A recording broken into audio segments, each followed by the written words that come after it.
Jack London to the Man on Trail. "Go ahead and put it all in." "But I say, kid, won't that make the drink too strong? That is a lot of liquor."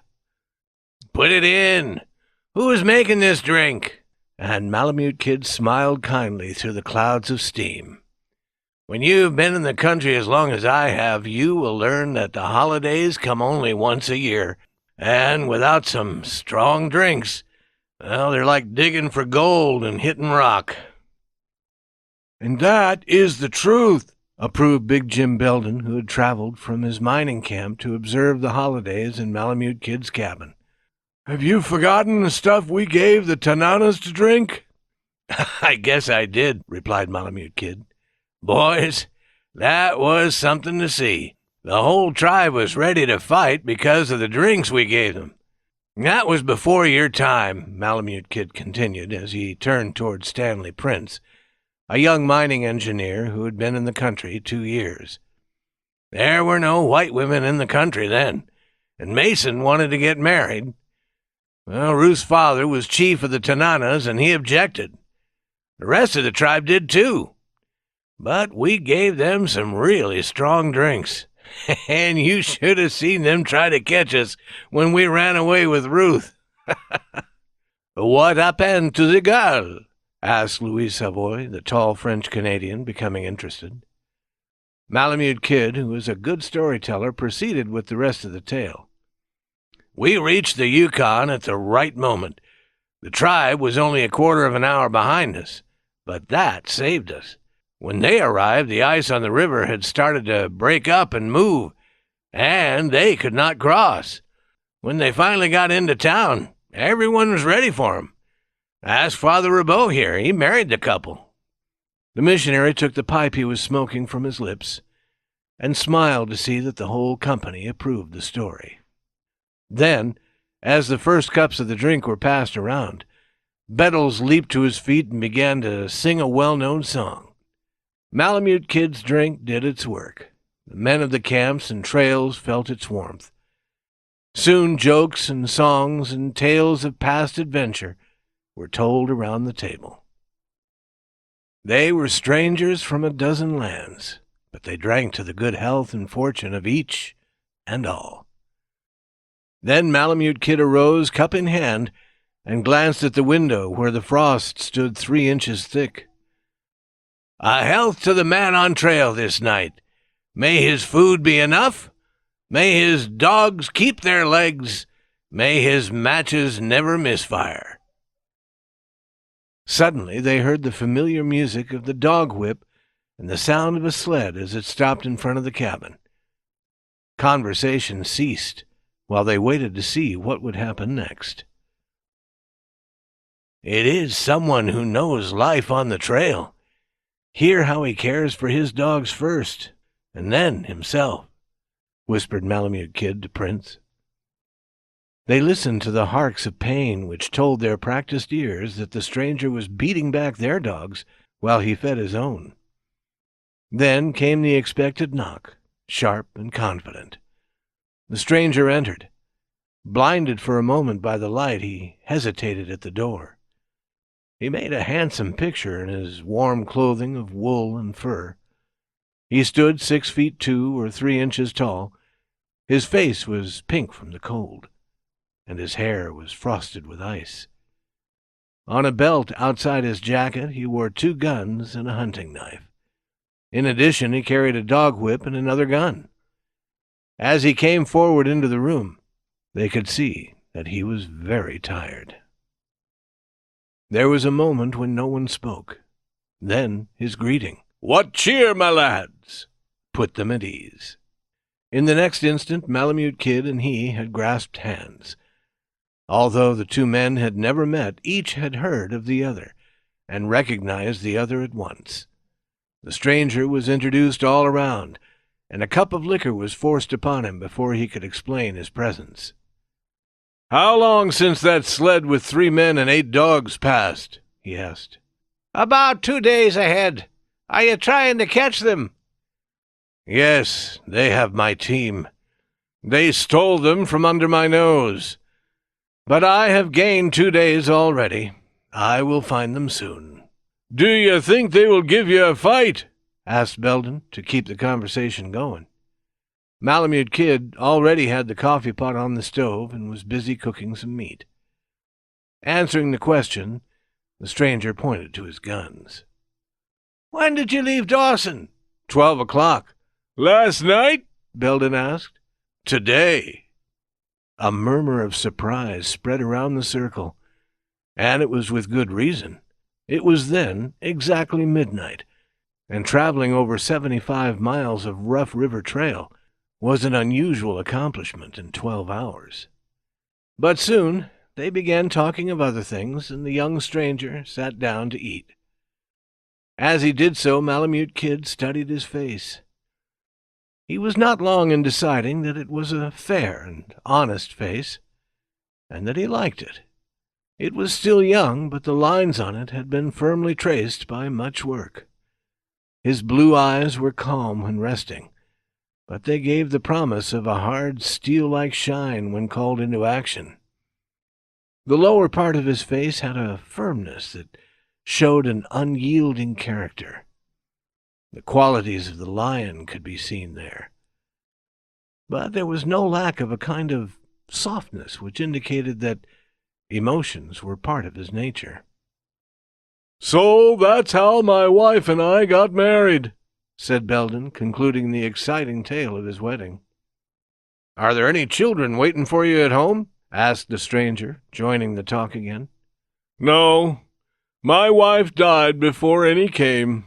That is why I am here." Belden tried to light his pipe, not noticing that he had already done so. He was thinking of the past. Then he turned to the stranger. His face brightened somewhat as he said, "How about you? Are you a married man?" As a reply, the stranger opened his watch and handed it to Belden. He examined the inside of the watch carefully and admired its contents quietly.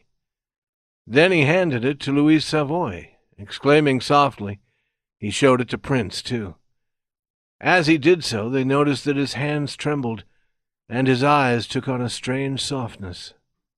And so it went from hand to hand, the picture of a woman with a baby at the breast. Those who had not yet seen the watch case were most curious. Those who had seen it became silent and thoughtful. They could face famine or quick death, but the picture of a woman and child made women and children of them all. "I've never seen the child. He is a boy, and 2 years old," said the stranger as his treasure was returned to him. For a moment he gazed upon it. Then he closed the case and turned away, but not quickly enough to hide the tears. Malamute Kid led him to a bed and told him to get some sleep. "Call me at 4 o'clock in the morning. Don't fail me," were his last words. A moment later he was breathing heavily in sleep. "My God, he is a brave one," Prince remarked. 3 hours of sleep after 75 miles with the dogs. And then he plans to return to the trail again. Who is he, Kid?" "Jack Weston Dale. He's been here almost 3 years with nothing to reward him except being known as a good worker. He's had much bad luck, too. I never knew him, but Sitka Charlie told me about him.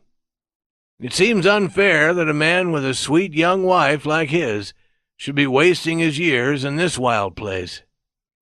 His problem is that he won't accept defeat. He's had a grub stake twice, but lost it both times." Here the talk was interrupted by Bettles. The effect of the stranger had begun to wear away, and soon the merriment had started again. Malamute Kid alone seemed unable to forget the stranger, and cast many an anxious look at his watch. Once he put on his mittens and cap, and, leaving the cabin, went out to his cache. Nor could he wait until the hour that had been set by the stranger. He was a quarter of an hour early in waking his guest.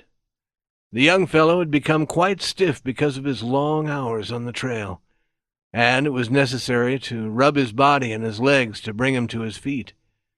He walked painfully out of the cabin to find his dogs already harnessed and everything ready for the start. The company wished him good luck and a short hunt for his enemies, while Father Roubaud hurriedly blessed him. Then everyone ran quickly to the cabin, because it is not good to face such cold with naked ears and hands. They become frozen within moments. Malamute Kid went with him to the main trail, and there, grasping his hand firmly, gave him advice. "You will find 100 pounds of fish eggs on the sled," he said. "The dogs will go as far on that as with 150 pounds of fish. You can't get dog food at Pelly, as you probably expected." The stranger looked surprised, but he did not interrupt. "You can't get any food for dog or man until you come to the town of Five Fingers, and that is 200 miles away. Be careful to avoid open water on the 30-mile river." "How did you know the truth about me? Surely the news can't have traveled ahead of me already." "I don't know it, and what's more, I don't want to know it. But you never owned that team you were following. Sitka Charlie sold it to those people last spring. But he told me you were a good man once, and I believe him. I've seen your face. I like it. And I have seen... hell, start moving for the sake of that wife of yours, will you?" Here the kid took off his mittens and pulled out his money. "No, I don't need it." And the tears began to freeze on his face as he grasped Malamute Kid's hand. "Then don't spare the dogs. Cut them out of the harnesses as fast as they drop. Buy dogs and think that they are cheap at $10 a pound. You can get them at Five Fingers, Little Salmon, and Hootalingua. And don't get your feet wet," was his parting advice. "Keep traveling until it gets too cold, then build a fire and change your socks." No more than a quarter of an hour had passed when the sound of sled bells announced new arrivals. The door opened, and a policeman of the Northwest Territory entered. He was followed by 2 dog drivers. Like Weston Dale, they carried many guns and were very tired. The drivers had been born to the trail and endured it easily, but the young policeman could go no further. "When did Weston Dale leave?" he asked. "Did he stop here?"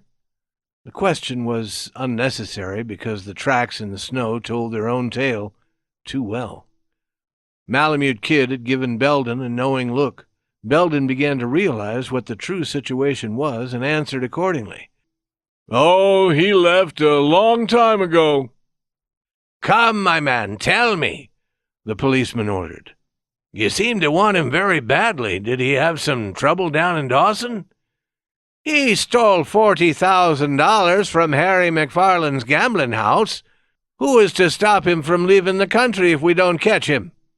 "When did he leave?"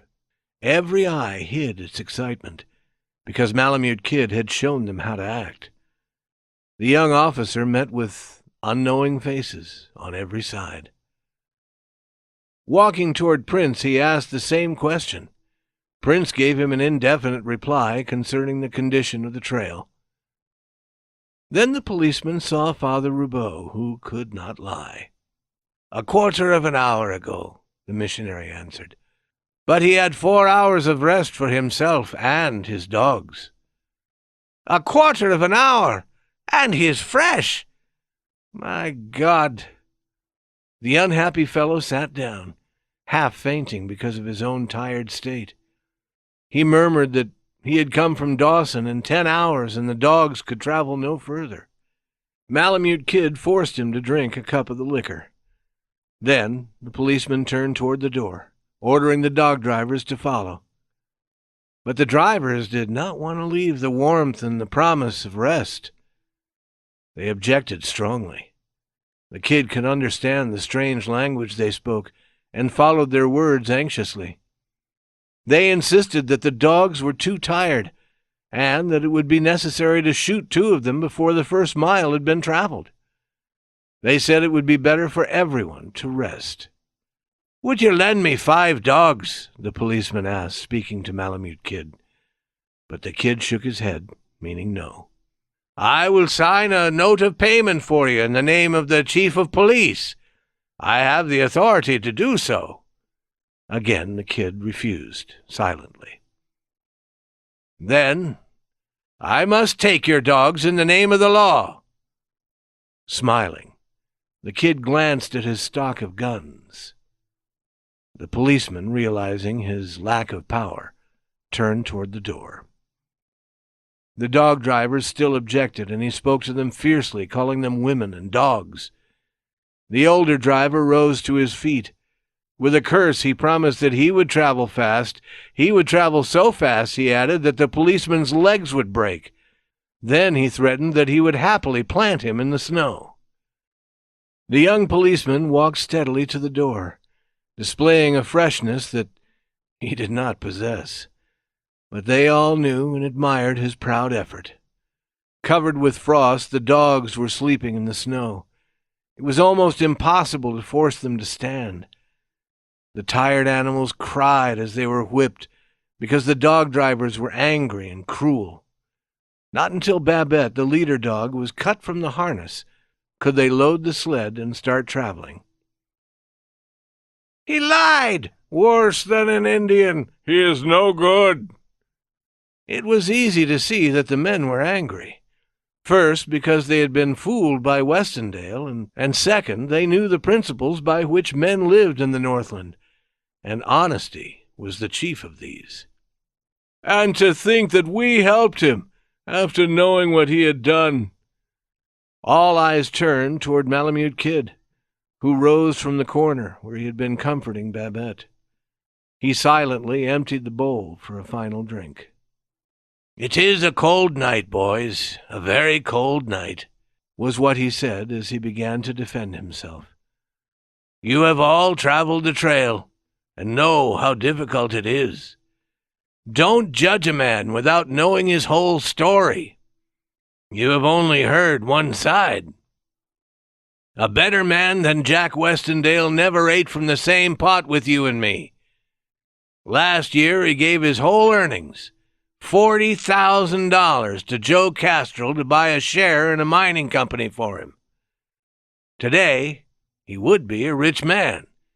But while he stayed behind at Circle City to help his sick companion, what did Castrol do? He went to McFarland's and lost all the money by gambling. They found him dead in the snow the next day, and Jack had made his plans to leave this winter, to join his wife and the boy he had never seen. You'll notice that he took exactly what Castrol lost, $40,000. He will be out of the country soon. And what are you going to do about it?" The kid glanced around the circle of his judges. He noted the softening of their faces, then raised his cup high. "So, a health to the man on the trail this night. May his food be enough. May his dogs keep their legs. May his matches never miss fire. God help him. Good fortune go with him. And bad luck follow the Northwest Police," cried Bettles to the crash of the empty cups.